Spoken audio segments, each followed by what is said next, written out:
inside for Alba. Alba will get the score. Fiddler, his farewell. He captain to a legend and probably rugby league immortality. That's not a try, that's a miracle. G'day, legends. Welcome back to the Take the Two podcast for our round few 4 preview. Not a round few preview, it's a round 4 preview for those playing at home. It has been one hell of a week in rugby league, mate. How are we? Oh, I'm very well, thank you. It's rugby league never sleeps. We've got lots of players switching clubs. Obviously, the DCE news dominates it. I think the coverage has been exciting. I know some people don't like it. The way that it's happened, but it's exciting. It's got to happen some way, and I haven't minded it, actually. I've got to be honest with you, mate. Anyone that tells me they don't like how it played out, I kind of think you're telling porky pies. Yeah. It's entertaining as fuck. How can you not enjoy this? It was the drama, and we still haven't gotten to the bottom of the truth. Yep. Like, what actually has transpired there? Has someone dropped the ball and not offered at the start? Like, that's... Your own imagination takes you in. Tom and Eddie, I've been watching their content. They should just have a live stream all week, and just have them, because that's been great. But I've enjoyed it. I think the drama, it's as Americanized as it can be. And I think that word there, whenever I say it, people freak the fuck out. Why, I have no idea. It's great. They do sport better than anyone. I love the way it's played out, mate. It reminds me of, you get to this time of the year and maths is on TV and everyone says, I don't watch that shit. It's like, yeah, well, why is it the highest rating fucking show in the country? Someone's watching it. Someone's enjoying it. And I think we're all quietly enjoying this DCE thing. It's different. It's entertaining. I love it. The only thing I think is probably needs to happen is, the footy this week will dictate to how big this story will be. Because if he comes out and plays his normal game, which is 9 out of 10 or 8 out of 10, it just goes quiet straight away and they move on with business. If they don't, do we start to see a little bit of what's happened with Dylan Brown and the Parramatta Eels, and do the wheels fall off? I don't think they will. But the other part of it for me, and I'll be interested to hear what you think, where does he go? Yeah, $1 million question. It's only 3 clubs. Yeah, as far as I from what I've heard, no mate, other club makes sense. Yeah, I think it's the Roosters. From what I've heard, I don't like it, but I think it will be the Roosters. My thoughts on him going to the Roosters haven't changed from when I did Bloke on Tuesday, though. I don't think I think it moves the needle for the Roosters. I don't think it puts them into premiership contenders.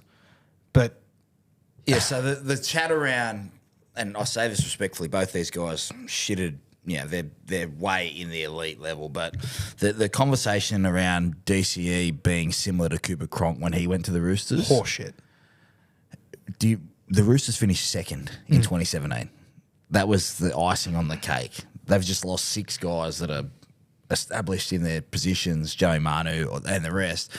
It moves the needle, but it doesn't take you straight past Melbourne, straight past Penrith, maybe the Sharks. This year the Broncos, another year under Michael Maguire. So that comparison, I think, is probably unfair to Cooper, because you don't realise, like, Cooper was the man in 2017. Mate, when Cooper, 3 premierships in a row. When Cooper arrived at the Roosters, he'd won 4 comps in the last 10 years. DCE's won 4 finals games in the last 10 years. Yeah. It's not even a knock on DCE. No, it's not a knock at I just all. don't think there should be a comparison as to this is like Cooper Cronk. Completely agree. That was a landscape shifter. You've gone from, you won a comp with the Premier. We haven't seen that before, where you've won a comp.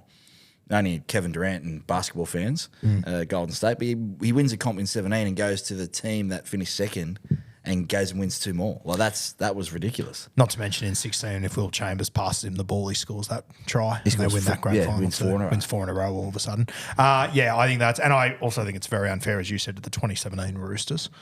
Like, acting like they were just wood ducks out there. Yeah, that's right. Like, acting like they came from 8th and it was a miracle run. They finished second. Go back and study. Yeah, so I think that's unfair. I think it sounds like the Roosters is where he's going to land. I would love to see Canterbury personally, or the Dolphins. They're the 2 sides that I'd love to see the most. I think Canterbury would go into premiership contention with him personally. Dolphins not, but I think it'd be great for Isaiah Katoa. If it wasn't the Roosters, where would you want to see him land? Well, the storyline around the Roosters is the combination with Sam Walker and what his future looks like. I think it'd be great for Sam Walker. Potentially, that's a combination we've seen in Brisbane. 2 halfbacks work, Cronulla, 2 halfbacks work, and we'll get to that later in the show. But it's funny you say that he moves the needle at the Dogs. I still think that they need an upgrade in a couple of areas where they can be a little bit stronger. And part of that's going to be you can't just put DCE in there and not have other pieces around him. Don't forget at Manly, he's got Tom Trbojevic out the back. He's got Jake Trbojevic in the middle. So I think that they would definitely be in the market, and he would probably put them into that top 4. But it doesn't. I think if you're full strength Penrith, full strength Melbourne, you're still in that tier by yourself. Dolphins is an interesting one. That I think if he wants to win a comp, he goes to the Roosters or Bulldogs, and that puts him in contention next year and the year after. Yep. If it's legacy and future for the next 30 years, he'll end up at the Dolphins and he'll end up coaching there. Yeah, and I obviously he was a Dolphins junior and whatnot when he was young. And mate, I just think for rugby league and for Tongan rugby league in particular, to get Katoa next to DCE for a year, fuck, I think it'd pay huge dividends for him. Yeah, the Dolphins have got a few more problems other than just like getting someone for Katoa. They've got to have some other guys there as well to help. Oh, for sure. They've lost a lot of experience. Yeah. I think Katoa is actually playing pretty well this year. Yeah, he is. Yeah, and I yeah. think he would benefit from having DCE in the preseason, how to look after your body, all that kind of stuff, which is what DCE would do. But yeah, that would need more to be successful to move the needle there to get them into competing for the 8. Zoning on just that spot there, what Katoa would get from a guy like DCE. You were in a similar boat at the back end of your career, a young Nathan Cleary with you. What, like, if you when you're in those shoes with a guy like Nathan, you knew was going to be a special talent, what sort of things do you try and pass on to a young guy? I was only played one game with Nath, but It was only one game. It was one game. My last game right. was his first game. And that's the Melbourne game? That's the Melbourne game, 2016. Right. Yeah. So the one thing about Nath was, straight away, Gus and everyone knew how professional he was. It was just wasn't. I wasn't passing anything on. I was more just like saying, get yourself into the game. Like, I was never ever a great leader. I was never ever one of those guys that would, because I always felt threatened by, they essentially, it was the moving on. Like, they were getting ready to move on from me. So I think Moyes moved into the 6 after that. Cardi had some time in the 6, and then eventually Jerome. But I think what Isaiah would benefit from is the stuff off field. When I roomed with JT in 2009, that week in All-Stars camp for me was the best week of learning when to switch off and when to switch on, because I'm an intense, love footy my whole life. Yeah, I went into camp and JT would be up the back laughing and playing cards, and you just wouldn't even think about footy. And I'm watching him, I'm like, how is he the best player in the world not thinking about footy?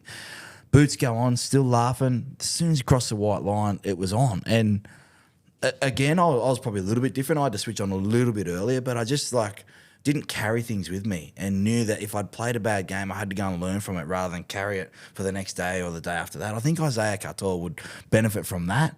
His kicking game, his kick selection, all that kind of stuff. Something that's annoying me at the moment with the NRL, and this is totally not on the script, is, geez, our kicking game's become boring.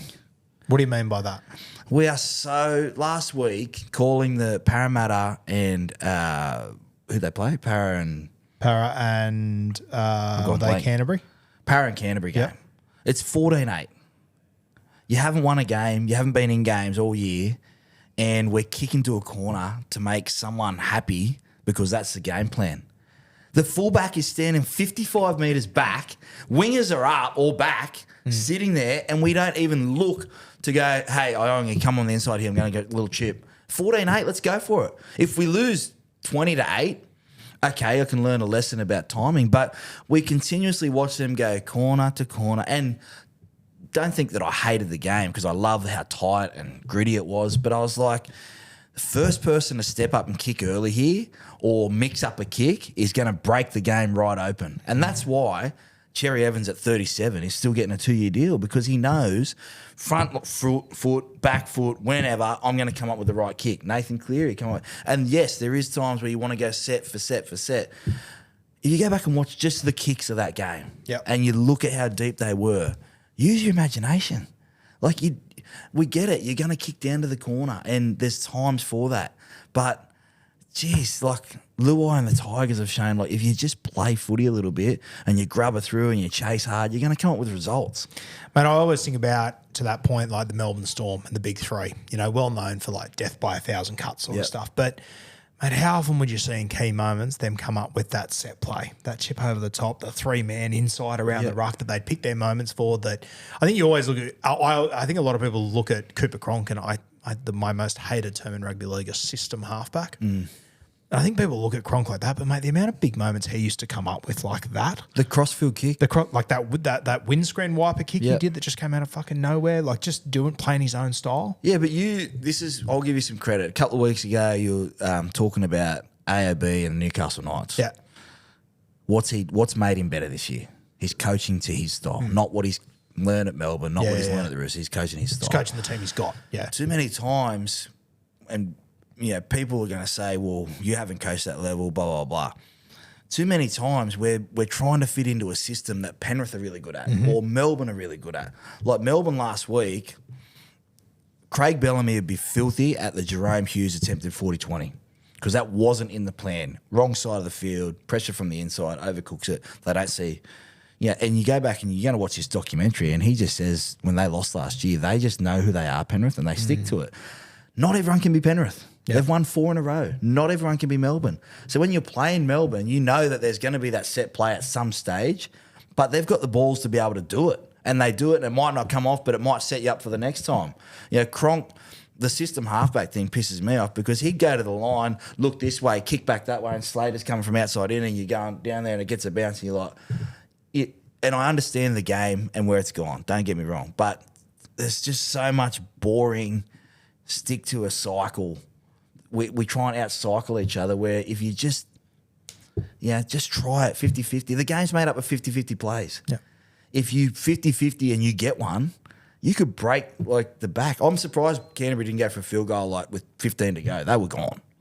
And Para just tried to out Canterbury them instead of just go, hey, boys, I'm going to use sweet. Here we go, a little chip over the top. Let's chase through. Yeah.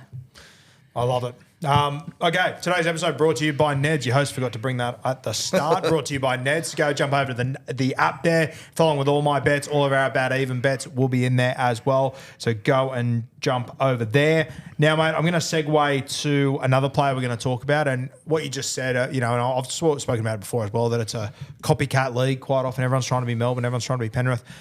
The thing I love about the Tigers, mate, they're just playing their own style. It's a little bit out there. I don't know if it's going to be able to beat the top teams on their day. I don't really give a fuck, to be honest with you. It's entertaining to watch. They're leaning into the skill sets of Appy, Galvin, and I think Jerome is just playing the perfect role for those two boys. Talk to me about him. Jerome Luai left Penrith to be Batman.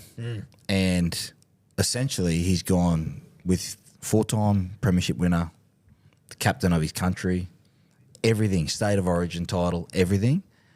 And the way that he's turned into a leader overnight. Yep.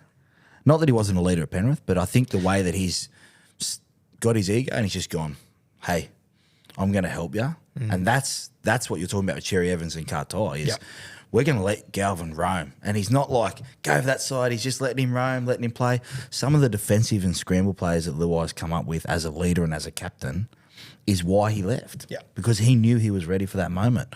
I've been so impressed. I didn't tip him on the weekend, but I've just been impressed with the way that Luai has led as a person, and they are drinking the Kool-Aid at the moment. They're 100%. Loving it, which is awesome. I love the description you used there, Batman. I would argue Luai's been probably the best Robin we've seen in quite some time. Just the way that he just played the perfect role for Nath Cleary, sat on that left edge, popped up when he needed to, but let Nath be Batman. I love that he's gone there to be the main guy, but he's just filling his Robin with so much confidence that I'm sure Galvin almost feels like Batman in this side. And he's got a lot of people don't like Jerome because he played for Penrith. And then when he played Origin and, we don't support in New South Wales, we don't support the New South Wales team as New South Welshmen. Queensland, you could play like DCE, God, plays for Manly. Everyone else hates Manly. They just get behind it. Now that Jerome's gone to West Tigers, and I said the other week, like, every team doesn't sit there and go, we want to win the comp. That's a cop-out.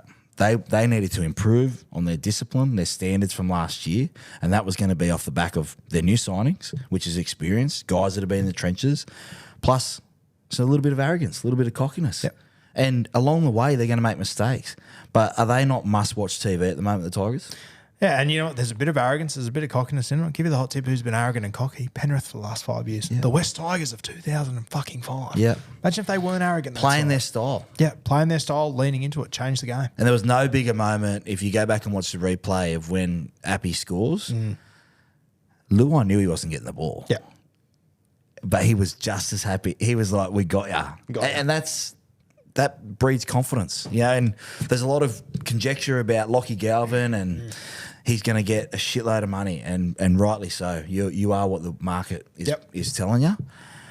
Geez, pair him with Jerome Luai for the next 5 years would be great. Just If I'm a young fella. Oh, I'm looking 100%. around, I'm going, I've got a lot to learn.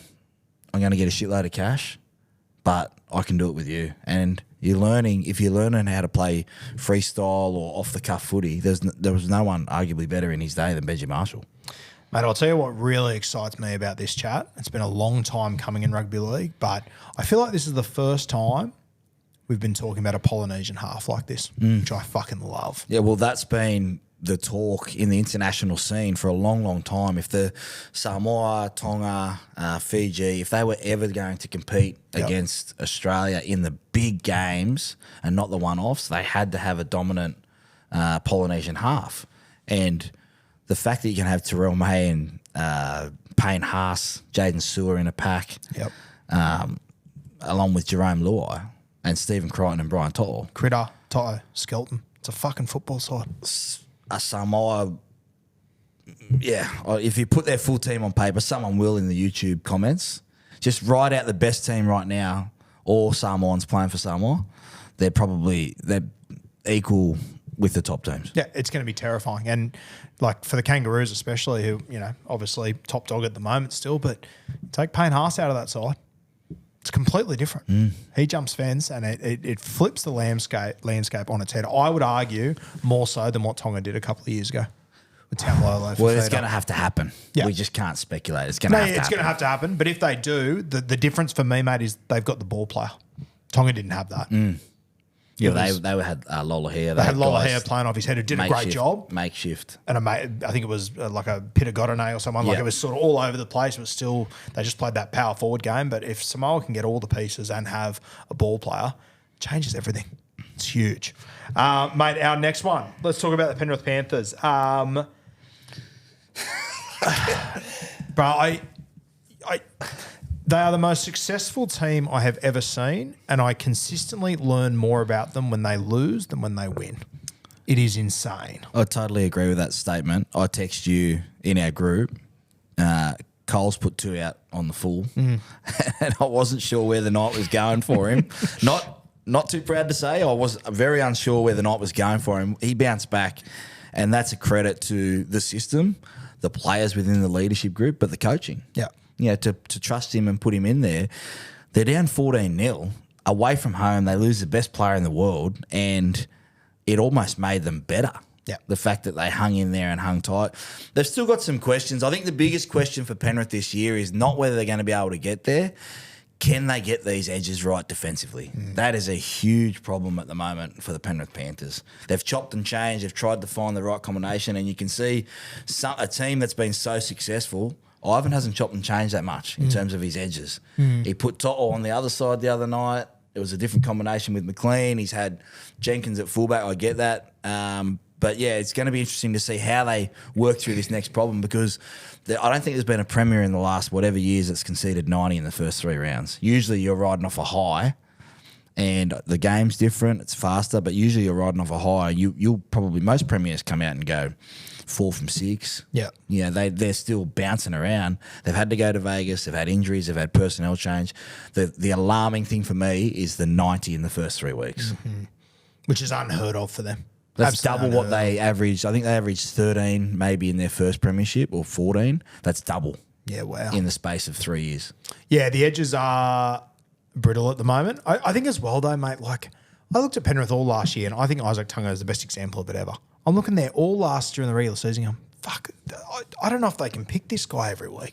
They get to September and Tunga goes, okay, I'll just turn in the best defensive centre in the comp again.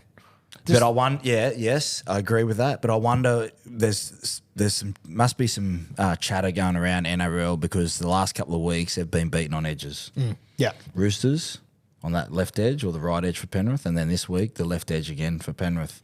A couple of tries. So there's something's clicked where teams are targeting that now, because you're going through the middle to lay a platform, and you're able to get to an edge, and you're able to come up with not amazing plays in terms of, oh my God, how are we going to stop that? But just some simple plays, a Pappy out the back, and they score. So it's going to be interesting to see how they handle that dynamic.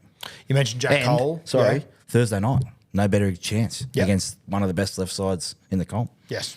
You mentioned Jack Cole there at one point, mate. 2 out on the full for him to bounce back from that. Very good effort.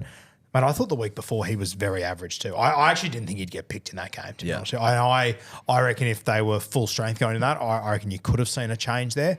So he's not only did he bounce back from 2 poor moments in that game, but it's the week before a poor game. Then for Nath to go down, doesn't it just show the mindset within this system? Yeah. I think it showed, to me, it actually told me more about Cole and how he's matured as a player, because I reckon he's only played a handful of games, maybe 25, 30 games. If 15 games ago, I reckon... I reckon he's even less than that. I don't reckon he'd be close to 30. Okay, so his maturity and understanding of who he is, he didn't try and take over. We've seen guys...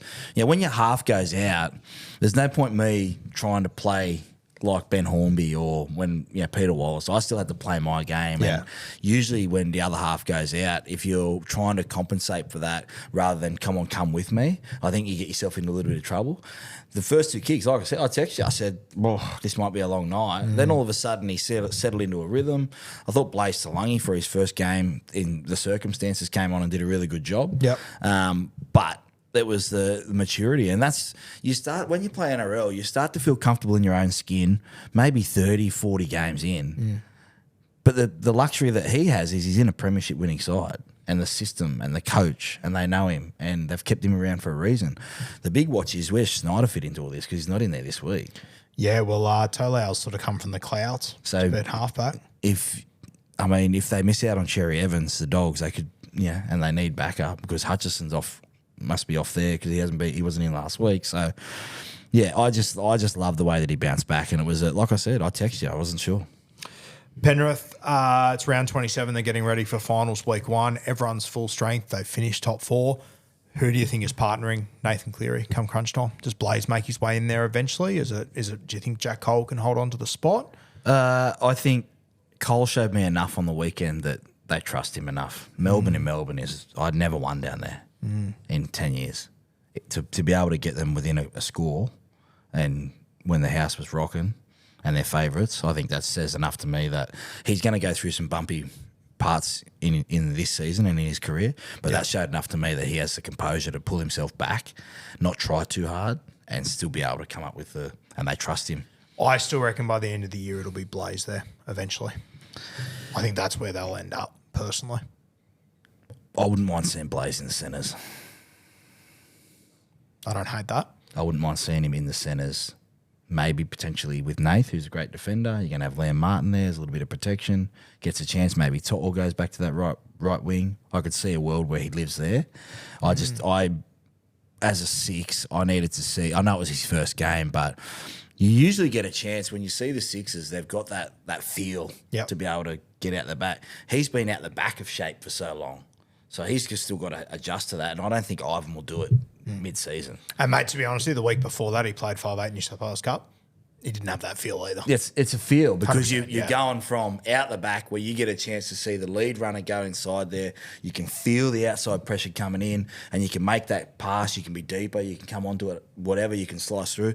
When you're in the front line, you're all of a sudden got to watch where the ball's coming from. The pressure's coming from the inside. Your lead runner's got to get to that part there, and you've got to go out the back all in the space. Whereas Cole, if you look at Cole go to the line the other night, he's there and he's out the back straight away. He knows where it is. He's got that feel. It takes a long, long time to be able to play from front line. That's why you don't see many 5'8" or fullbacks transfer to 5'8". Yeah, because it's that feel. And I just don't think the way that they're going through this year, the pressure that they're under internally themselves, not that they'll say it, but they want to win 5 in a row. Of course they do, and they can.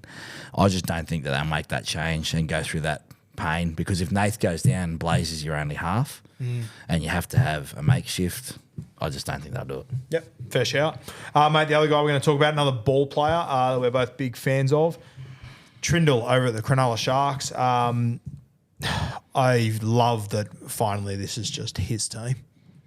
Hines plays off the back of him, and I think it makes Cronulla so much more of a dangerous side. And to the people that were like, oh, it has to be Nico's team, it has to be this, it has to be that.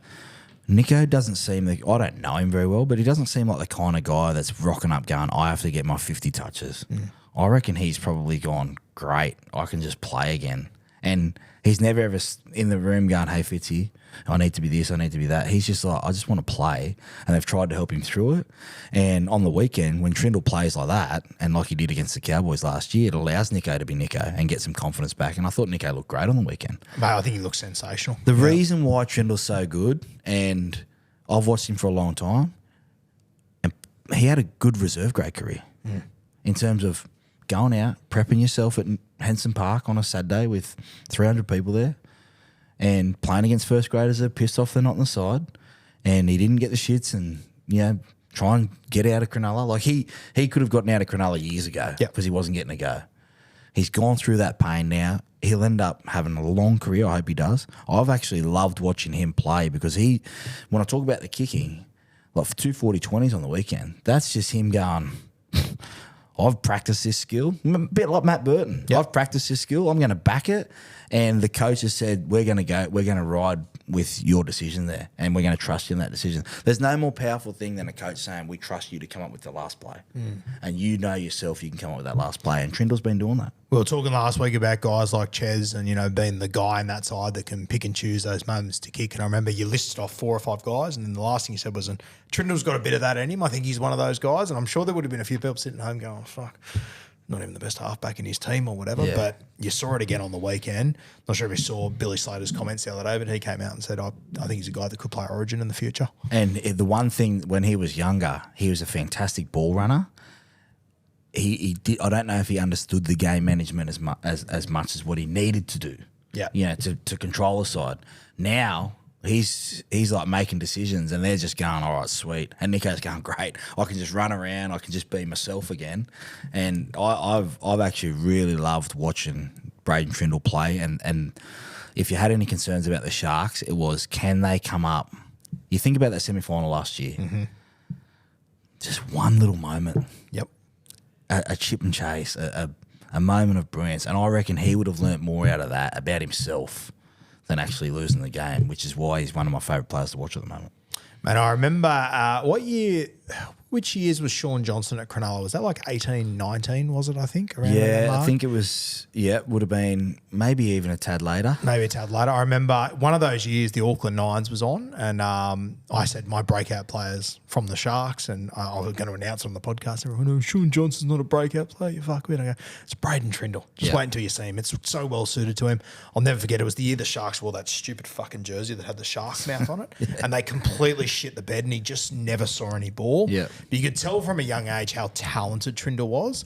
He's had to be patient. And you know what, to be honest with you, at times I've thought, fuck, why is he staying at Cronulla? Yeah. Go anywhere else that needs a 7. But, mate, he's now landed in a spot where, if he does his job, he could be a premiership winner in 6 months' time. And they've put the faith in him by letting Atkinson go. Yep, 100%. So they've said it's going to be the keys to the car for you. And Nico's, I just love the fact that they've worked together. Nico cops a lot of unfair criticism, but now it looks like the focus has shifted to Trindall, and he's stepped up and he's taken it. Yeah, for sure.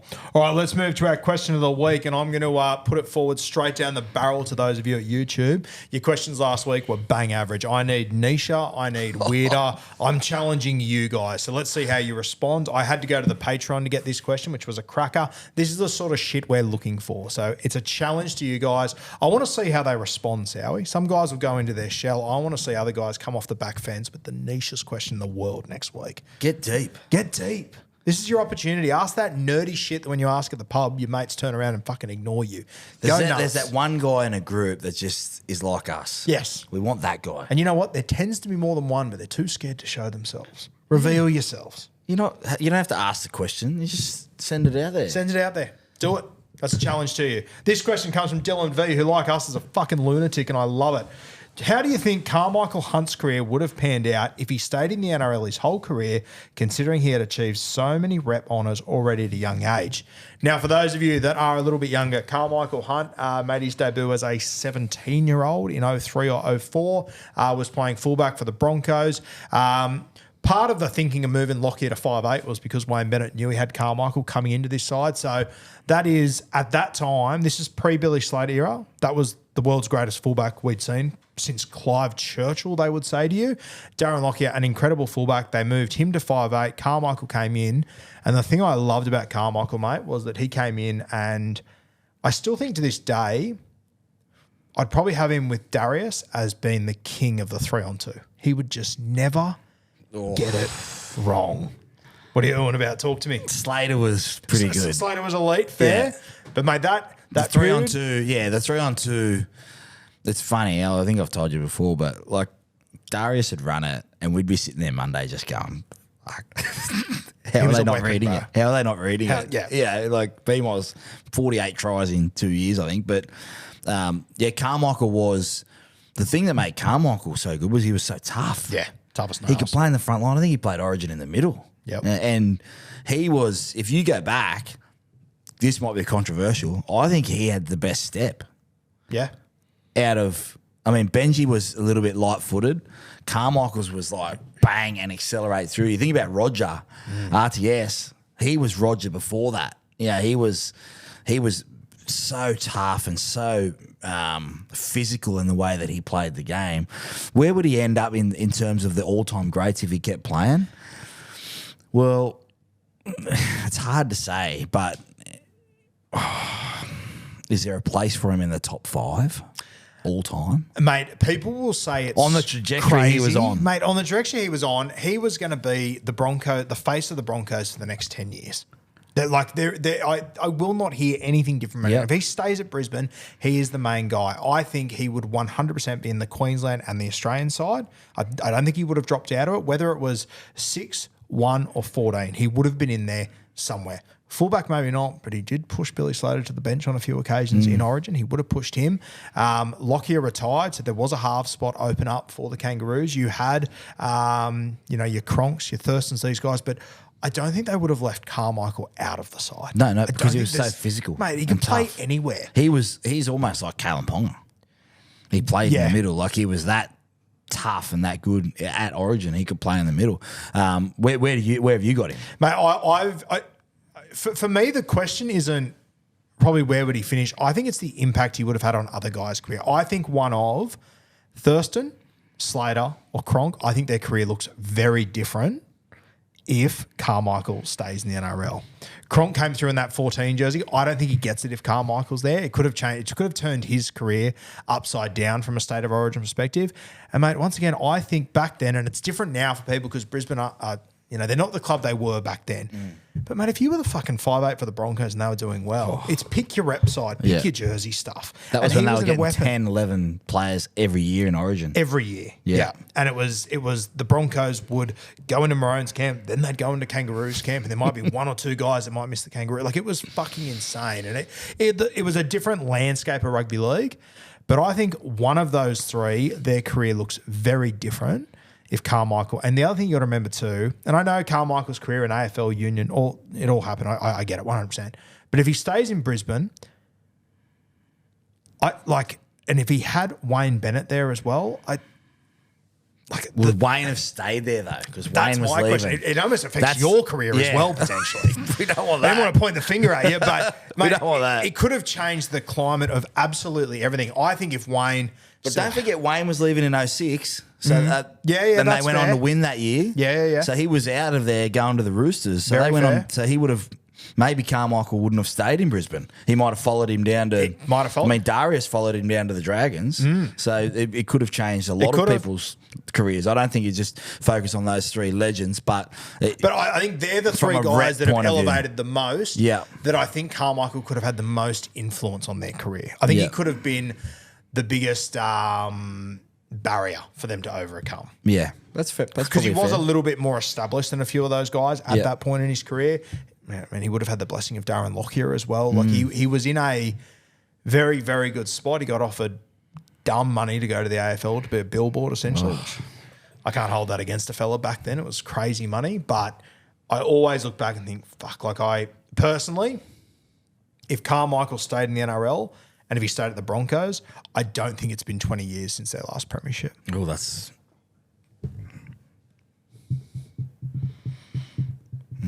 Have a think, but When do they win next, though? But he was that good at such a 15? young age.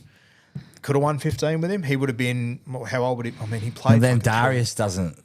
Then you're taking Darbs out in 15. Mate, I love Darius. He's a great player. I think Karmichael would have been a better player than Darius. Well, he might have been playing 6. Milford might not have been there. Milford probably wouldn't have been there, yeah. By I think that eventually, stage in his career, he might have been playing 6. I think Karmichael, he was a fantastic fullback, but I think he was always destined for the 5'8" jersey, in my opinion. Yeah, he had that soft touch. Yeah. Great He question. Mate, I think as well, when you get to those 3-on-2s, as I mentioned, his passing, his kicking game in those moments, the way that he used to drop it on the outside of the foot and curl it in behind the ruck and the winger would just meet you on the other side, it was just magic. That was when short kicking games mattered. Yes. Now they don't really Now they matter don't. as Now much it's because fucked. 7 It's tackles. a lost art, unfortunately. I've been petitioning. I'm going to get it done now that I've got an avenue for it. We need to change the 7 tackle rule. Inside You won't the get any 20, arguments from just me? bring back the attacking kicks. The windscreen wiper from Kronk. Remember going to training, you'd watch that Friday night, you'd go to training Saturday morning, you'd go, I'm just going to work this out. And you do one, you go, that's it, boys, and you try and do it again, you go, that's impossible. Bring back the short kick. Now I'm going to put you on the spot. That's going to be my merch Well, I'll at tell the you end what, of the it's pretty year. fucking ironic because I think they almost brought it in because of you. Yeah, I know, but it's time to change. Explain to people what I'm talking about when I say that. So in 2009, when the Hayne plane was crashing into Cogra, the rule was you could kick the ball dead and it was a 20-metre restart. And we didn't want to get beat again. So round 1, 2010, we played Para and we put one. I think I put one at Pertec, the old Pertec Stadium. Yeah, if you're in the 15 rows back. 8th row, congratulations on catching that football. Yeah, you might have seen it go over your head. But we've evolved so much as a game. We've changed rules. I just think there's so much value. And the other thing I was thinking of is, in the last 10 minutes of the game, why you don't see people go for field goals now because, one, that's a 7 tackle set. Yeah, it's too much Why of are a we momentum punishing set. that? Yeah. In the last 10 minutes, it's such a skill. People go, oh, we should go for the try. Bullshit. You never kick the field goal in your life. You don't know how hard it is to practice and get it right at the right time. I'm telling you, the last 10 minutes, you shouldn't be punished with a 7 tackle set. It was taken out for those ones of 40 out where we didn't want Slater to run back and get it. And I think the Titans started in 09, actually. They kept kicking it out. But we started kicking it dead and we could walk to the 30, get our line set and away we went. But it's time to change that. It's such a burden on the game now, the 7 tackle set. No one wants to try anything. We don't kick the wingers. You saw Melbourne last year, Warbrick and Coates. They're the only team that does it, and I think they'd be leading the kick tries by far. Yep. Would you, if you were to change it, because I still think it brings value to the game, just not in those key moments. Outside the 30, if Yeah. you kick it dead, that means you've had a shit kick. Inside the 30, and when you knock it on in ink, that shouldn't be 7 tackles. That's skill. So you're That's saying from 30 metres in, yeah? from 30 metres in Yep. or 20 in, I don't care, whatever you want to make it, it should not be 7 tackles. If it's outside that and you're going short side, 09 Kamali, 07 Thurston, and you're trying to pull it up from the in goal and you kick it dead, you should be able to do that as an elite half in the game. Yep. If you can't do it, you should be penalised. But we want to kick for wingers. We want to have when you grow up in the backyard, you dummy and you grub it for yourself. Now it's like, oh, I'll just run it to a corner because I don't want to give away 7 tackles. That's the one thing that shits me more, like where... That's why Sam Walker's so good. Yes, yeah. Sam Walker's actually the perfect example when you say your backyard sort of style, the way that he creates his own kicking lanes and you see, mate, teams struggle to defend it because they don't get it very often anymore. He tore the Dragons apart last year on Anzac Day just by play 2 kick. No, whether that wins you a comp or not, I don't know, but geez, it'd be exciting to have it back. I hate when and I get why they do it because of the current rules, but fuck, like rugby league, we're in the entertainment business, and when I see teams on last tackle, Raiders do it all the time. They're just happy to get tackled 4 metres out and go, that's right, we'll turn the ball over here. Yeah, you got to go 96 metres. And it works. I get it. And then you get to play 5 and you give 6 to go. Yeah. And you've got to defend another 50. But I cannot believe it's the game's fault. Not Can we Ricky's do one fault, of not these the Raiders. polls? Would the game be better with my suggestion I'll give you the of hot tip. What the inside result the you're going to 20? get there? It's going to be a resounding yes. Right. Let's get it done. Yeah. Watching Jamal Fogarty instead of putting in because he's got one of the best boots in the game, short kicking game, he's incredible. So that kick he put in the weekend for fuck, what a touch that was. He might be on the move to Manly. Mate, I said it on If Bloke you're on Manly, Monday, how do you not just say to him, what's it going to take? the way that Manly have handled this, it from the outside looking at it looks so poor to me. If it comes out in 3 months that they had Fogarty lined up for 600 or 700, I'll go, okay, I can make a little bit more sense of it now. I think he's criminally underrated. No, I'm not saying I agree with it. I can make sense of it though. I can make sense of it. I can't make sense of it. He's won a premiership for you. He's been a 15-year player. Once again, I'm not saying I agree with it, but I can make more sense of it than whatever the fuck has happened this week. Because at the moment, who's the halfback next year? Brooks. Okay. And Tommy at sweet. 6. I can't get around that. Fucking oath you can't. Would you rather have Fogarty there? Yeah. Okay. But not if it's like that was the plan all along. I think I don't want to hear that. If I'm a Manly fan, I go, we're going to let Ches go, and that's been the plan all along. I do not want to hear that. Tom and Eddie, get in the comments. They don't want to hear that. He's arguably, he's the best halfback they've ever had. Yes, yeah. Right? And he's probably in their top 6 or 7 players ever. And for 2 more years, it's not 1 year, it's 2 years. Yes. He's missed 20 games in 15 years, and we're going to say, we're going to move you on because we think we can go a different route. Once again, I don't agree with it. What I'm saying is I would rather that than them do what they've done and move on DCE for fucking no one. They've got nothing set up in place. Yeah, but you're saying you're upset with that now, and then you're going to say in 6 weeks' time when they go, oh, they got Fogarty, you're going to go, oh, great, that was No, all right. I'm saying I could make sense of it. I can make sense of their logic. I cannot, and I can't get around that. Compared to the position they're in right now, you can't get around them bringing Fogarty to the club. No, I can get around the fact that they're going to, if they're trying to bring him in, but I can't make sense of why that would happen. If you're going to go out and spend 700 on a halfback, yes, and not pay your club legend top 6 all time 900, yes, I can't get around that. That doesn't make sense to me. Yeah. All I'm saying is it makes more sense to me than the clusterfuck they're in right now. I don't agree with it, but I can make a little bit more sense. We're actually arguing the dumbest point of all time. We're splitting the tiniest We've hair got to of all split. time. We have got to split. I back it. This takes them from potentially top 4 this year to Yes. next year maybe missing the 8. Yes. If they don't have a gun half. If Fogarty's the halfback next year, they do better than if Luke Brooks is the halfback next year, in my opinion. That's all I'm saying. Yes, I can get around that. I can make sense of that. Thank you. The word Let's of the move day. the fuck on from that. How the hell we got there from Karmichael Hunt, I'll never know, but that's what I love about this show. All right. Need a wet towel. Where did we go right and wrong last week? Talk to me. What'd you get right? What'd you mess up? I was wrong on the Roosters. Jeez, I was disappointed with how they played. I rang you and I just said, man, they're probably going to be better than what we think. I just think that they thought it was going to happen again. They tried stuff that they tried against Penrith. Maybe it was a bit of reckless abandonment against Penrith of let's just go out there and let it hang, boys. And then it's like, holy shit, we're actually really good. Yeah, we need to get to that part. I got that really, really wrong on the weekend. I was just really confused about how they lost that game when that's one that they should have won. They should be 2-1, the Roosters. And after we predicted them to miss the 8. Yeah. I'm going to put that as my one I got right last week. I said last week, there's a very good chance here the Roosters have circled the wagons for this one game to get up. I said in that game, I haven't moved my needle massively on the Roosters this season, and I sort of stand by it. Like, mate, the Warriors were gritty. They weren't great. Like, they're not a great football side. I don't have them in the top 8 either. I agree with you. The Roosters should have done better in that one. Where I got it wrong, for the 3rd week in a row, and I'll tell you what, I'm probably going to go back. I won't go back for a 4th, but I'll give them a rap again. I can't believe the Dolphins are as far off as they are. I was so confident going into this game that they would show something against the Tigers. I didn't get to watch it live. I watched it back later, and Christ, I was disappointed, man. Yeah.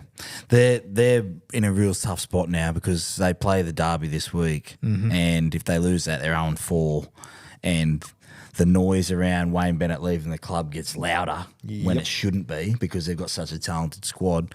They're really struggling Rue to get Tabuai-Fidow in the group. They're really struggling to get him into the groove of Like he's not out there. which is puzzling to me because he's your best. Maybe they put him into the centres and they just let. If Trey Fuller was there, I would have already done it. I would have done it in round one, to be completely honest with you, because Jake Averill on the front line, I'm just struggling to get around. I think Hamiso would shore up even an he's edge. not in the game.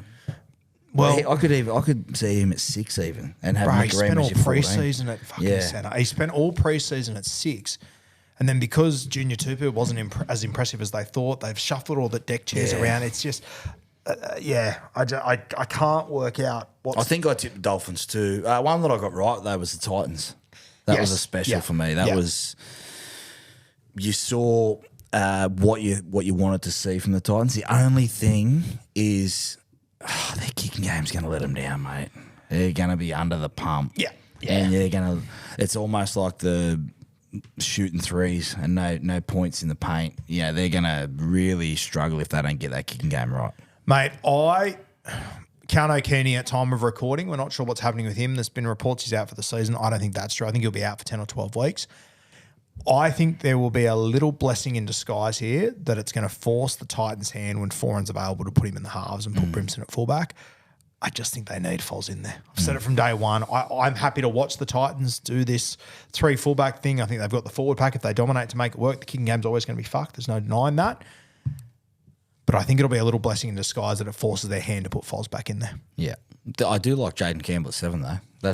He's looking good, isn't he? Yeah, he looks involved. Yes. He's not going to be a traditional halfback. Nope. But you're not asking him to be. If there's a loose ball or if there's an opportunity, you're going to have to mark him every time. That try he scored on the weekend was great. He defensively has been a bit hit and miss last year, but I as I said, I watched the replay and you know better than me, but I think defensively he looks better than what I thought he would. Yeah, they've worked super hard on their defence, and it was always going to be a response back at home. One thing though, Titans fans, seriously, get to the ground. Pack it out. It's actually a good field. I like it. I like that stadium. It's a fun field to play at because it's loud. They're on top of you. I just want to tune in on a Saturday at 5:30 or 3 o'clock and just see 20,000 people with foam coming out their mouth, holding out a Titans hat or something. Let me tell you a funny story. Last time I was at that ground, I was sitting there. We went up for the All-Stars when I was about 16, 17 or something. I'm sitting there watching the game and you were playing. You came off the bench, scored a long-distance try. Left centre. Yeah, you scored. What was the celebration at the end? I did the man standing on his spear. That's right. Yeah. Anyway, watching you score, you're my favourite player, Tom. I'm cheering. Anyway, chick next to me is going fucking nuts, right? And I'm going, fuck, she might be the only bigger fan in the country of Jamie than me. It was your mum. Yeah. Unbelievable. Shazza. Crazy. Mum and grandparents have travelled everywhere. Yeah. But that's what it can be like at Seabus, is that atmosphere that was rocking that night. Yep. That's what I want to see. And the players would want to see that too. Because people underestimate home grounds. And before we go into the games, sorry, Kathmandu, Penrith this year have so much history, all that kind of stuff. They're not at Penrith Park. So when you have to get on the bus to go play Penrith, it's not an hour and 15 Friday night traffic. You have to stay out there the night before. It's Combank. I like that stadium. Mm-hmm. I reckon there's something in that. I reckon there's heaps of something. I don't know what it is with that black hole of the Gold Coast that they've just never been able to bottle sporting. Mate, teams. make the tickets $10. $10. Get 20,000 at 10 instead of 10,000 at 50. Yeah, I backed up. Well, there's your problem solved. How good.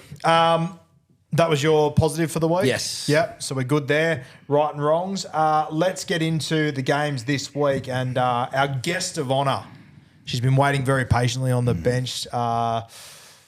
Kathmandu. Hello. How are we doing? I'm good. Now, I've once again just been enjoying the chat. There's a few times I've wanted to jump in and ask some questions, but I've forgotten what they were. So I'll come back to them another day. But now, great chat as always. Are we friends? Are we good?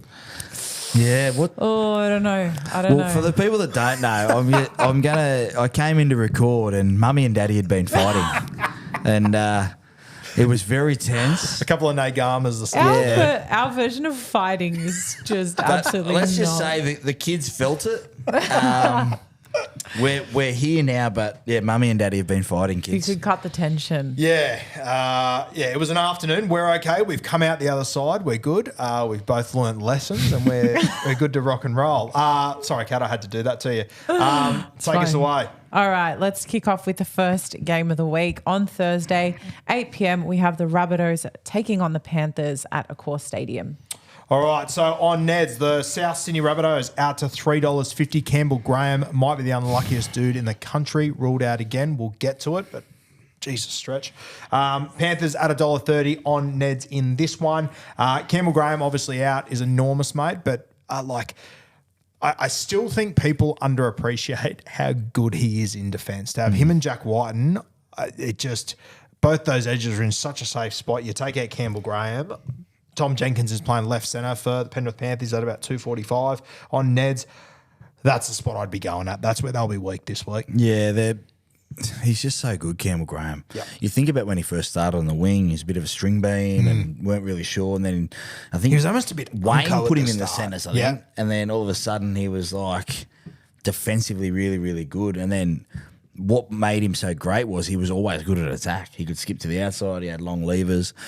He's going to be a huge loss for them and really sad because he's one of my guys that I like to watch. The watch for Penrith this week is, and you probably answered I answered the question for you about Blaze Talangi. If they were keen on getting him into 6, this would have been the perfect opportunity to start him there, and they haven't. They've gone with Tolau. So I think that Dane Laurie's back at fullback this week. Penrith for me. Yeah, I can't go past Penrith in this one. I think they will get the job done. By the way, poor old South Sydney taking on Penrith after 2 losses. Yeah, but there'll be an effort from South. Wayne will have. I'm sure there will be, but geez, tough spot. It is. Hasn't happened to Penrith since 2001. Yeah, They've lost but 2 games on the trot. he's got to get something out of the senior guys this week because for long periods in the second half, I thought they were better, South Sydney, but that first half, they just weren't ready to go. And they'd been up for 2 weeks. I think Wayne will have them ready to go. Obviously, Thursday night, there won't be a massive crowd out there, so they'll have to generate their own sort of energy. Yep. I could see this being tight early, especially no Nathan Cleary. Yeah, Penrith, but don't be surprised about the Bunnies. Tolau, the halfback, seen much of him? Seen a little bit of him. That trial was probably one of the best trials we've Yeah, it ever was seen. one hell of a trial. For a Yeah. CBA. He looks controlled. The one thing when you watch Penrith players and, Hohepa Peru a couple of years ago is they just all look like they trust the system. Yep. And that allows them to express themselves, and I reckon this kid's the same. Don't get me started on a putter. My God. Those two are so fucking good. I can't believe they're not playing first grade somewhere, those guys. I tried to get Hohepa down to the Dragons. Doesn't shock me in the slightest. Kat, next game. Talk to me. The next game, we go to Friday, the first game on Friday night, kickoff at 6 p.m. The Roosters hosting the Titans at Allianz Stadium. All right, big news out of this one. Kano Keeney has been scratched from this one. De Groot comes in at fullback. The Titans are at 265. With Keeney, I like the look of them, mate, but I just think at home, the Roosters at $1.50, I think they'll find a way to get the job done here. What are your thoughts? Yeah, it should be too good, the Roosters. You'd think there'd be a bounce back at Allianz Stadium Friday night, 6 o'clock game. There won't be a huge crowd there in terms of Titans fans. Interesting to see De Groot at 1. I thought they might have maybe gone Brimson back there and tried to makeshift that. It's a big game. The forward pack, getting Collins back, Butcher back, that says Roosters for me. Collins is the obvious one to talk about, but, mate, I reckon Nat Butcher's so important to this side. Just Yeah. their underbelly. He's a tough little prick. Well, he's their standards, that allows the other guys to do what they can do. I'm expecting a big game from Spencer Leniu against Tino. If you were coaching the Roosters, how would you use Spencer Leniu? Like, do they sort of have no choice but to force him to start, or would you bring him off the bench? Take out the context that Collins is his first game back. If everyone's fit and everyone's ready to go, how would you use Leniu? Yeah, I think there's a spot for him both ways. But when I look at Spencer, he's fit and he wants to be that enforcer. And I saw what he did in Origin. That's hard to get out of my head of how damaging he was That's coming very off the fair. bench. Yep. So when I look at him, I could see a world where Nat Butcher starts up front for 10, 15 minutes and then goes to the back row, and you allow Spencer to come on with and be that extra energy and play those middle minutes, because when he does start, sometimes the ball he might not have the ball and he's got to do a lot of defence, whereas bench is so important these days. You've Yep. got to be able to either keep momentum or change momentum, and I just can't get out of my head when he comes off the bench for Origin. The other thing about the Roosters bench too, he's obviously a starting player, but he impacts it massively. No Connor Watson in this game. Yeah, Zach Docker-Clay is professional though. He's been in some tough spots and came on. I thought he was good on the weekend. He had to play big minutes. They'll get the job done.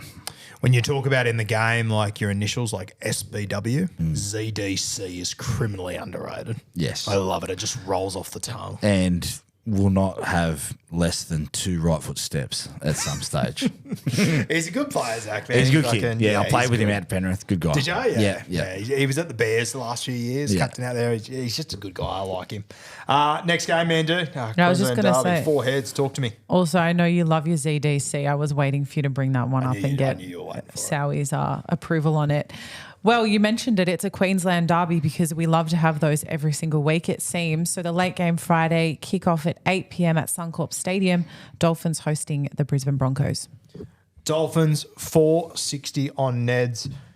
Surely it is a little bit too much. I know I've said it 3 weeks in a row. I just think they're a better football team than what they've shown. Mate, you mentioned before, like this game, if they lose this, they play the Titans next week. That's probably a 50-50 game.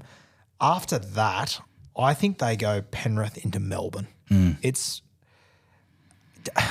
They kind of have to win one of these next 2 games to avoid being. But we've been 0-7. thinking that, and they haven't been desperate enough. You know, just you don't win comps at the start of the year. But geez, like a team like the Bulldogs had nowhere near their best. Lots of changes, have been scrappy, Yeah. and just found a way. Yes. And that's when you lead 18-6.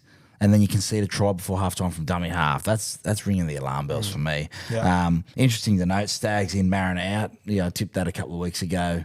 That was going to be the change. Big old Shibasaki holds his spot. How good.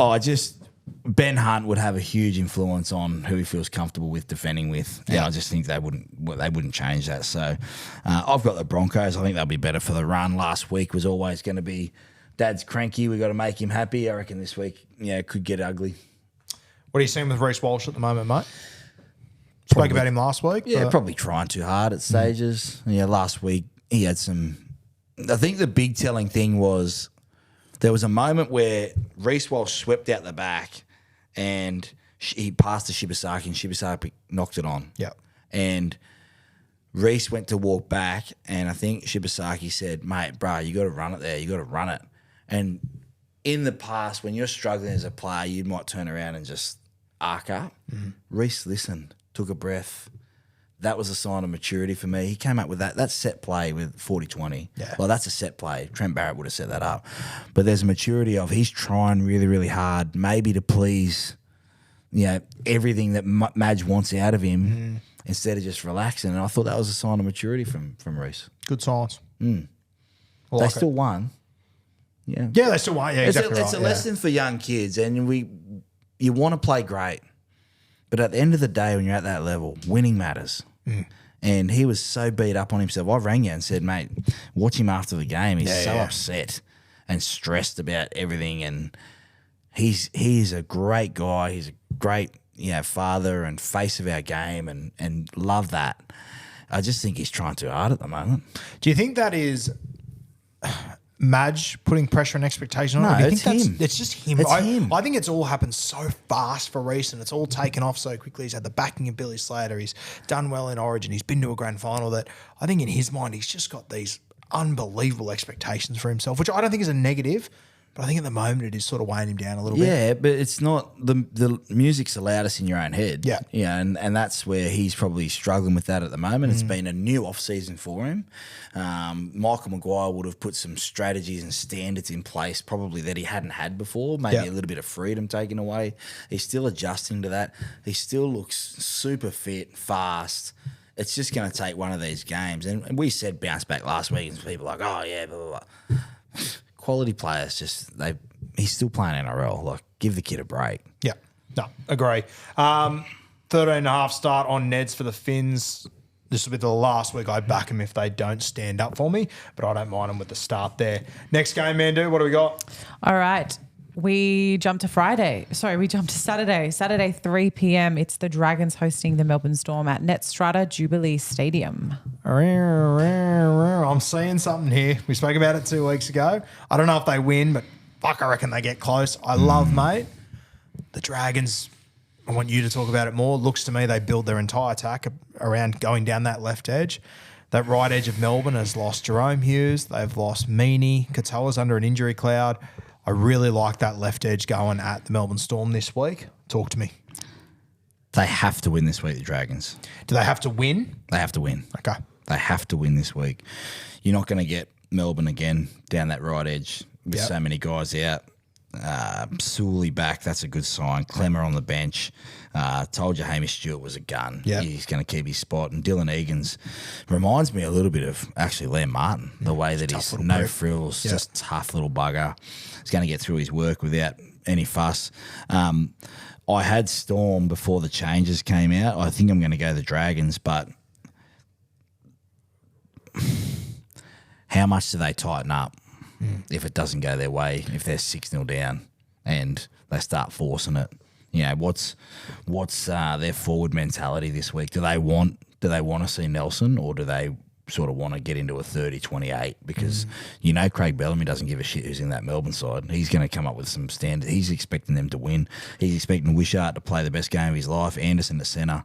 Yeah, they've got guys there that are going to do a job. Yep.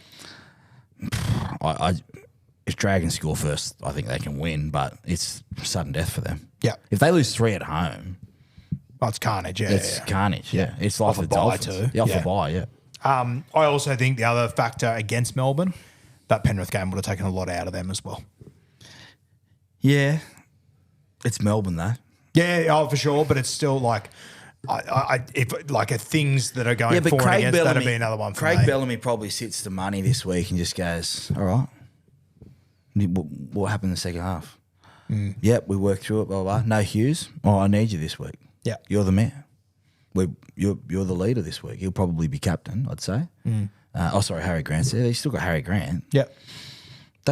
Melbourne, write them off at your own peril. I just think that it's sudden death for the Dragons. You would think that there'll be some urgency. There'll be a big crowd there, 3 p.m. Saturday afternoon. Dragons for me, but Melbourne, yeah, they're still good. I reckon there'll be less than 4 points in this one. I reckon it's going to be very tight. Talk to me, mate. I think for a lot of people sitting out there, I'm interested to hear what you think Flano sees in the David Clemmer signing. He's obviously not at his best. He's a little bit past it, but I feel like David Clemmer brings a lot more to a football team than what stats and shit would say. Why has he gone after Clemmer? I think David's still got a value in the game with his second phase. I think if you think about what he's good at is his long levers. He can get separation. But he also gives you some stability. What does that mean? Why does that matter? I love the fact that packs that are successful have different heights. Yep. In terms of guys, these days, back when we won, we were all. Yes. And then Ben Gray, and then that was it. So, him being a little bit taller gives them something. You saw Hamish Stewart. They've got Jack DeBellin. They've got Couchman. So now they've got a little bit of height where they can just hit the front door down, land forward, quick play the ball, or they can have some offloads and flood through the middle. Defensively is where Flano's going to want David Clemmer to be at his best. Yep. To tighten up that middle because he's got some young guys there. They're obviously learning. Couchman's still making a million tackles. Yep. But I think he'd be looking at that long levers, tall, land forward, but promote the ball. Get Kyle, get Lockie into it. The big watch for me for the Dragons this week is, does Lockie Ilias still take control, and does he still feel comfortable doing that after the comments and a week off and him cuddle and make up and keep moving? What do you want to see out of Ilias this week as a ball player? I don't think he has to be a ball player. I think he's a fantastic kicker of the footy. I think dominating that right edge, getting some ball down that right edge and not just facilitating to the left-hand side all the time. You spoke about the left-hand side. Yes, of course they want to go there, but don't forget that Penrith scored their tries down the right edge and they were able to get Munster and that a couple of times as well. So they would have watched that and said, okay, well, Gutho, you've been good going down that right edge. We've got Sully down there who's a monster. He's had a week off. The ribs are good. So I don't think it'll be left side dominated. I think they can have some joy down that right. I reckon they'll get a lot of pill down that left this week. We'll talk about it next week, though. That'll be a good discussion point. I'll expect a phone call Sunday morning. Depends how it plays out, don't worry. Kathmandu, 5:30 game. Talk to me. All right. Well, we're up in North Queensland at Queensland Country Bank Stadium. The Cowboys hosting the Canberra Raiders. Both teams coming off big losses. Joe Tarpanay back in. Mate, explain to me why these teams are at even money. I feel like I'm going crazy. I can't. It's fucking weird. What about is the it just because it's in North Queensland? What's going on? No, well, last week, if you didn't have a score on the Cowboys Broncos, you'd go, oh, okay, that was 1 point, 2 point game. You take away the Payne Haas try. Yeah.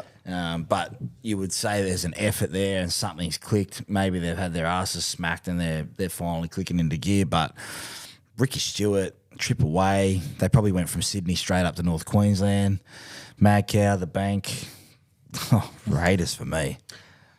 Mate, but it could be one of those games where I don't know anything about Supercoach, but Drinkwater might have 150 points this week. that was a pretty fair Supercoach analysis. That's well done. He might have 150 and the score might be 32-20. And he might just kick a shitload of goals. Like, if the Raiders won last week, I'd be less confident on them winning this Yeah, game. The that's- fact they got slapped last week and Joe Tarpanay comes back in, I'm super confident. Not only that, Horsburgh, Nicholson back to the edge. Oh, if you're looking at how they've started the season, Raiders for sure. I've got the Raiders, but when you ring me Sunday morning and talk to me about the Dragon Storm game, I'm not going to be surprised if you go, you were right, Scott Drinkwater had 150 points. Yeah, quite possible. I was like, apparently it's going to be a bit wet up there. I think that suits the Raiders as well. Does. Like, yeah, I think even money. They're even money on Neds. I think $1.90 for the Raiders is unreal. Get like 7.5 start for like $1.60 or something. I love it. All right, last game of Super Saturday. Kat, talk to me.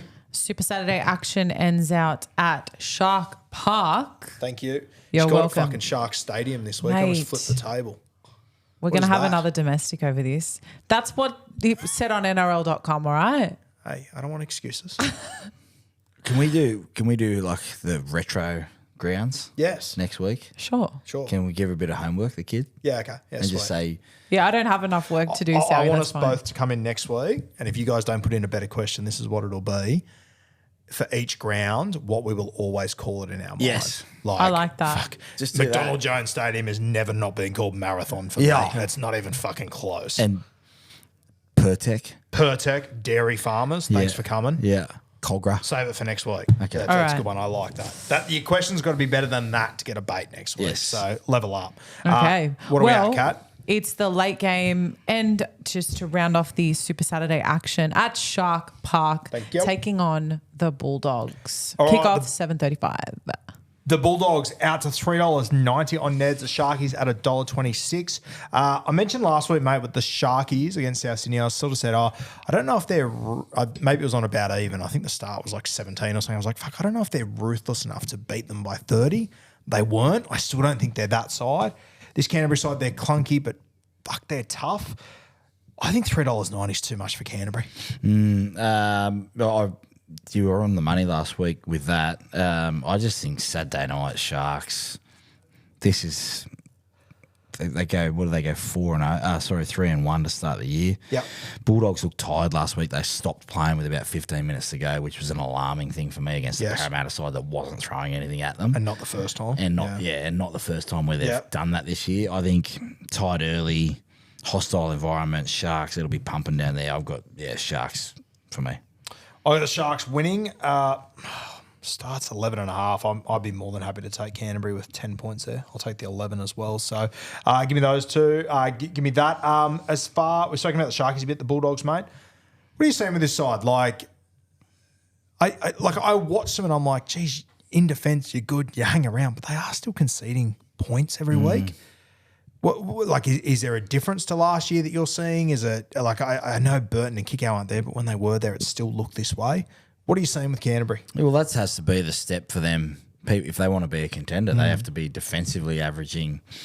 I don't know what the average would be now, but maybe around that 16 to 14 It was like for them, it was like 11 or 12 last year during their good period. So now, if you inflation around that 14 mark, I think it's the way they're conceding tries. Yeah. The alarming thing I said to you last week, they led that game against the Titans easy and then conceded 2 tries really, really quickly, back to back, same sort of thing. So They should have been beaten last week, to be honest. I thought Para, if they just got Iongi the ball a little bit better, I think they would lose that game. But they work hard for each other, but they are still conceding those soft ones.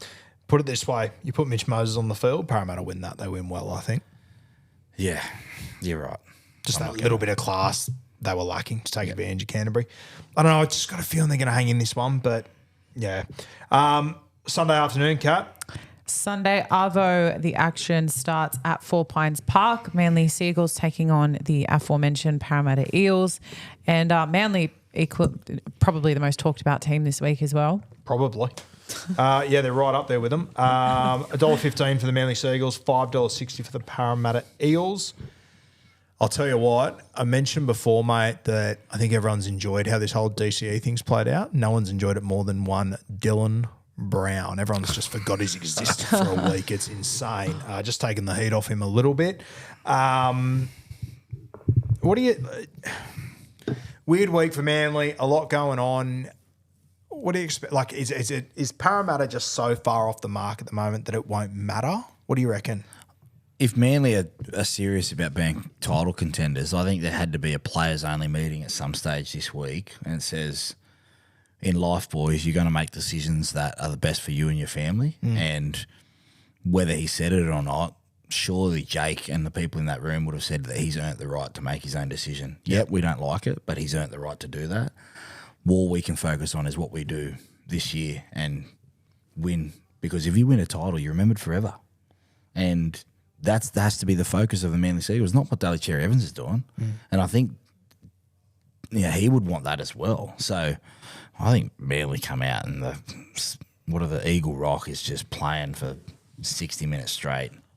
I reckon DCE has an absolute fucking blinder here. Yeah. I reckon this has just put some venom in his mouth, and I reckon he'll just be ready to go. I've had a few people message me this week. Like, I hope he doesn't get booed this week. I don't think there's a hope in hell. Surely people can read between the lines on this one. It's totally different. To I think what's people going on get behind DCE, and I think he fucking goes out there and has a game just to remind everyone how fucking good he is, and reminds people sitting in boxes up there how good he is. Could not agree more. The one thing for Para is, when does this start to click? Yeah. We saw an effort change in the Cowboys last week. They were better. It was an entertaining game. Sure, they conceded and they lost the game, but we saw something. With Parramatta last week, it was like, what's going to happen? I heard your review. You're right. Like, Dylan, I can't imagine what it must be like for him dealing with that contract, weighing the criticism, everyone coming for him. He almost needs the Nico Hines. Like, he needs Mitch Moses back. Unfortunately, that's not going to happen for him. So he has to go to the game. I would swap him sides.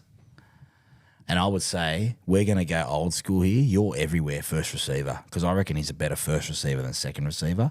When he has to wait for the ball, it's a lot of, am I getting it? And he hasn't played with these halves. So that hasn't been talked about enough. Is Moses knows when to get in the ball, how to get in the ball. And it's not an excuse. Please don't take it the wrong way. But he's played with Volkman, who's played 10 games.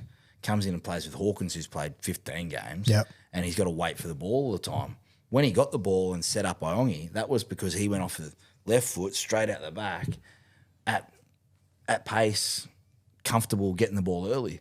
I'd have him in the 7, and I'd say, here, kid, this is your chance to get into the 7. We're riding with you. We're not letting you go. I even said to you, maybe they let him go early. We're not letting you go. We're here with you. You signed here. We're going to get the most out of you. I'll be completely honest with you. I love the logic. I don't know if he's ready to do it. I think it could turn out worse for him. Bad luck. If it's a mental thing for you to wear the 7, I want you on the ball. I want you coming off, having 60 touches. I don't care how many mistakes you make. What have they got to lose? If he goes out there and plays and makes the Reece Walsh errors, but he's in the game the whole time, okay, well, he's involved. That's all people want to see, is him getting his hands on the ball because he's so dangerous. I would just say, here's the 7, mate. You're the 7. Stop waiting for someone else. These guys, you've been to a grand final. You've played for your country. Hey, you're not shit. Come back. You're still good. I think with him as well, as you said, mate, I think Dill's one of those. This is one thing that worries me so much about him going to Newcastle's the main dude or whatever you want to call it up there. when he's given the opportunity to wait for the ball to come to him, I think he's happy to take it. And I think he just gets himself out of the game. Being in too the quickly. 7 forces him to You don't go have get a the choice. ball. Yeah, he has okay. no choice but to go. And you'd be saying to like Hopgood and these other guys that are working their rings off, they're going to ride you. If you're not in position and you're not telling them where to go, I just want you to yell at him and just make him accountable this week. And it might be uncomfortable for him, but that's what's going to happen next year. I'll tell you one thing that shit me about, no, not one thing, the thing that stood out to me in Parramatta, and it's just a coaching thing. I found it strange that Lussick wasn't good enough to be one of the 2 nines in the team the first few weeks. You got Riley Smith coming off the bench who was playing about 50 minutes. I really would have put him on earlier than what Jason Ryles put him on. For Lussick to come into the side from reserve grade and then play, I think it was 45 minutes he ended up playing. I would have just got Riley Smith out there earlier. I thought they missed a bit of a trick there. What are your thoughts? Start him. Hey kid, we want to dip your toe in. We want to usher you in, but you're the best 9 at the club at the moment. You're going to learn some hard lessons. You're going to gas out, but right now we're not making the 8 the way that we're going. So let's have our best players out there. His first touch on the weekend, he gets a penalty. Yep. And yet, my advice to Riley Smith is I think at the moment there's situations in his game where he tries too hard. Yeah, I think he does try too hard, to come up with the magical play, and that's learning. But geez, it's exciting when he's out there. If you have him at 9, Brown at 7, Iongi at 1, and just say, boys, no one's expecting us to win. Let's go in there and try and get these fans to boo DCE. I want you on the ball. I want you supporting the ball. I want you running the ball, and let's see how it goes. I loved, mate, that first try that Parramatta scored. It was I think it was the first try when he came on. Riley Smith threw this 12-metre pass out the front of Dillard, got him on the front foot, and actually got him into the game. And I think Lussick and Hands, they're good, tough footballers, but they're just not on the level of Riley Smith. And It was reminding me of when Mitch Rain came into first grade and he had that sharp pass out of dummy half out in front. Damien Cook, when he was, he's still got it now, but when he was a little bit younger. But what have you got to lose? yeah, it's a fair point. Para fans, get in the comments. Are you against 9, Smith, Brown 7, Iongi 1? Bryce Cartwright at 6 would create some offloads, would create some damage. Something. Just something. You're not going to out Manly. Like, if they go and win this week, it's going to be us sitting here next week going, Parramatta, 34-32, what a win. Not 10-8. Mate, I was hesitant to say start Riley Smith because I'm like, I don't know if he can go the 80, but I think you're right. What if they got to fucking lose? Brisbane, 3 years ago, finished last, or 4 years ago, finished last. All those young guys played 60, 70 games, they get to a grand final. Riley Smith could be your guy that this year, hey, it's going to be tough for you, kid, but we need to know if you can play 80. And if you can't, we need to know that you can do a job for 60. And I think as well, mate, the other thing with Because that then we'd have to side- invest in another hooker. Yes. I think the other thing with that side is too, mate, like your Lussick or Hands, like neither of them are Brandon Smith or Havili that you can go, okay, you just be a middle forward as well and you can add something. They're bringing them off and they're just fucking sitting there. Yeah. I like if they had another guy like that, I could maybe make sense of it, but yeah, Could the more I Hopgood think play? about it- Could Hopgood play 15 at 9? Nah, fuck that. He's too important at 13. in my No, I opinion. just meant Walker's there now. That's a good point. Actually, that's actually a very good point. Dylan Walker potentially at 9, on Hopgood at 9. Like, hey, Riley Smith, go out there and bust your ass for as long as you can. When you're gassed, we're going to put Hopgood there, and then Walker comes on and plays for 13. And then we're going to go back to Hopgood at 13, Walker maybe in the middle somewhere or up front with Hopgood, and Riley Smith finishes the game. Yeah, I like that. I completely forgot about Dylan Walker. It gives them options, and it takes. I watched Jermaine Hopgood, huge fan. He seems stressed. Oh, yeah. By having to be the main ball player, and it's not clicking. So he's having to bust his ass, make 60 tackles, and be a distributor. Walker, that's why he's come to the club, to be that distributor, to be that link man. If he comes off the bench and Hopgood goes, great, all I've got to do is head down, bum up for 15 minutes, then I can recharge and go again. Smith comes on, finishes the game. I like it. I really like it. Dylan Walker, nice little signing. An important signing at a time where they need some spark. Yeah, for sure. I like it. Just touch on very quickly, mate. You obviously had a bit to do with him at the Dragons, but that game that Zach Lomax played on the weekend was off its fucking head. Yeah, I texted him. I said it's the best game I've ever seen him play. Wow. And I've seen it. because when things weren't going his way, he was still mature enough to know that he's a leader within that group, and it wasn't about him. And that's not a criticism of him. It's just meant watching the body language of his ass was hanging out after every single player. Kat, last game of the week. Talk to me. All right, let's get into I feel it. like I haven't heard from you in an hour and a half. I get so into the conversation, guys. Okay, so we're looking at West Tigers versus the New Zealand Warriors. This one is at Campbelltown Sports Stadium. Talk to us about it.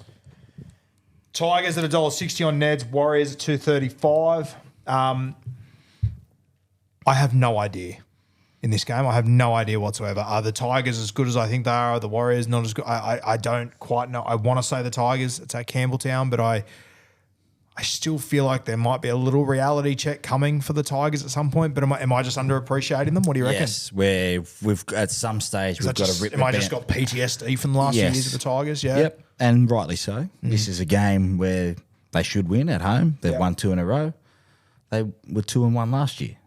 So there's that hanging in the back, but the time slot I think helps them. Like the Warriors don't want to be in Sydney on a Sunday night at 6:15 and then having to get on a plane Monday morning and fly back to New Zealand. I've got the Tigers. I'll tell you what, like there's times where I think Warriors fans carry on a little bit in the comments and it's them versus the world, but geez, there are certain times where I do think the NRL just doesn't fucking think shit through. Why would you put them at 6:15 Out of Campbelltown on Sunday night?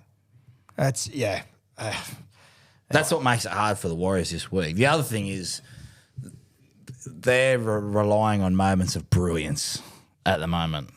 And they've had some good patches of play, but they're going to need more than that if they're going to upset the Tigers.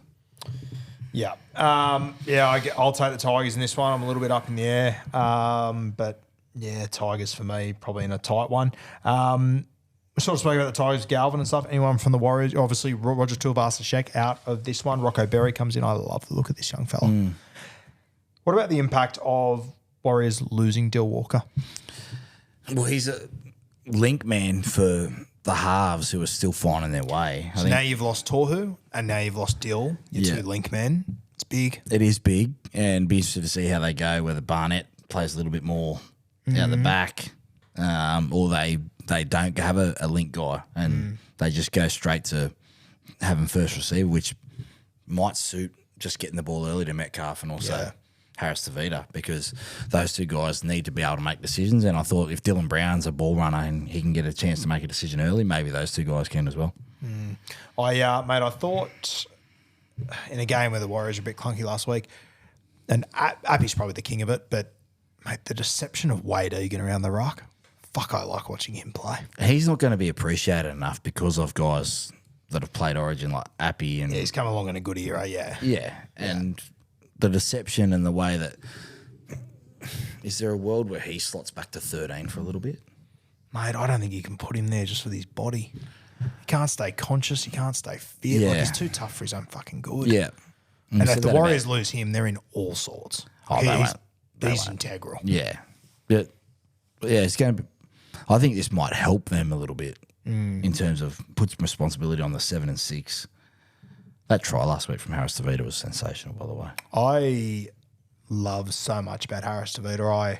I don't know where you'll sit on it, but I even loved a couple of years ago when he just went, fuck, what I want to do in life right now is go travel. So what? I just love that he went, I'll back myself to get back in when I get back. I fucking love that. Yeah, he's keeping out Samari Martin as well. Mate, it's such a ballsy thing. In the NRL, it's such a ballsy thing to do, but I back it. And he looks comfortable in his own skin now. Yeah. That's what he learnt through that year off. Exactly right. Yeah. Tigers for both of us? Yep. Beautiful. All right. We done and dusted. My Neds multi for this week, guys, you can find it on the Neds app. You can follow along on my profile. All of our about even bets will be on there for every single game this week, which was a disaster for me last week, but I'm hoping for a bounce back. I've got Tommy Jenkins at $2.45 on Neds to cross with Campbell Graham not marking him anymore. I like him there at value. I've got Shibasaki, our boy, to cross against the Dolphins, marking up against Jake Avrillo there, another matchup that I like. like. And then I've got Tuipulotu for the Dragons, and I've got the Dragons plus 13.5. I think I'll play very safe there. $16.17 on Neds. Jump on there and follow along. Leave your questions in the comments, guys, for next week's episode. As I said, get weird as shit in there. We want to have a look at them. At the moment, we've got our favourite names of stadiums that we'll go through. If you can top that, that can be a segment, and we'll do your question. Get weird, send them in. You going to get dinner after this? Yes. Bit of K-fry. What's the order? Zinger combo. Yeah, back that. 6 nuggies. Oh, you're a nugget man at KFC? Yeah. Yeah, right. Interesting. Pepsi Chips. Max? Please. If I'm going to KFC, I'm getting a Pepsi. Mate, I reckon Pepsi Max is criminally underrated. I reckon it's mad.